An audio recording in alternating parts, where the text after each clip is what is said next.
guys, Tim from Mainly Muscle Cars along with Cameraman Ken, and today we are having some fun with a little 64 Fairlane. Cool car, factory V8 car. She was an F code, so that's a 260. Now, of course, no longer a 260. We have a 302 in here. Just a mild cam, aluminum intake, comp ignition on it, ceramic coated headers, but just a fun little car. Not a drag racer, but it actually will pick them up and put them down pretty well. So we'll go out and we'll put her through her paces, and let's have some fun.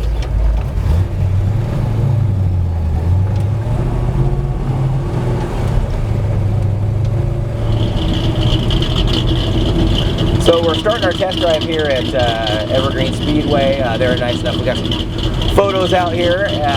Just some kind of fun ones. Show around a real, honest to God racetrack. So, but great little car. This one behind that 302 is a T5. So it's basically it's a 5-speed with fifth gear is an overdrive. So really good little cruiser. You can take this one across the country. Feels good out on the highway, super low RPMs. I mean, you can drive this one 70 miles an hour and you're barely breaking 2,000 RPMs. So just a real fun little cruiser. Inside you've got a nice healthy exhaust note, but it's not too loud. So that's part of that. Sometimes you have a car that it's loud and it's a lot of fun, but then you go to drive it and then all of a sudden, you know, half hour, 45 minutes into it, your ears start to bleed and it's not so much fun, and then hour and a half later you're really not having fun, then you realize you have to drive that car back home. Done that before, and then just by the time you're back home you really hate the car. So this car here, great around town, easy driver. You can enjoy it around town, you can enjoy it on the road, across the country, just a good fun solid driver. About the only real pick I have on this one as a driver is on the driver's header, ceramic coated headers. Just as a full house in there with headers, so you do get a little bit of a bump on the body from that. So it's not anything you're noticing right now, but every once in a while you kind of get just a little bit of vibration through the car from that header touching the body. So they do make different headers now that address that, but easy to live with. If you don't like it, you can swap it out.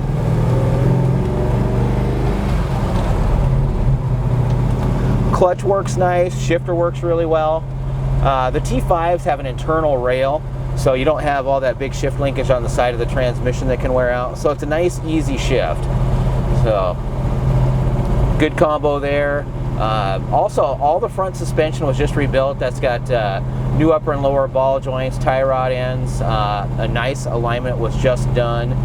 So, set up. Also, new drums on the front as well.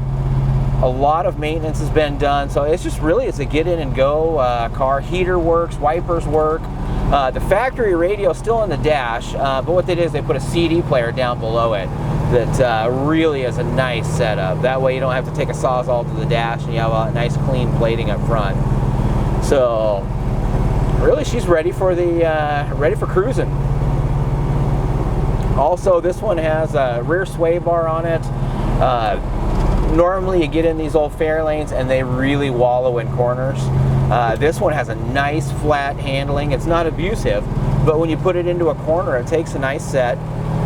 Also in part, most of these cars are 14-inch wheels. This one has a nice set of 16-inch American racing wheels. You end up losing a lot of that sidewall height, so your handling is much firmer. Your driving is firmer, more positive.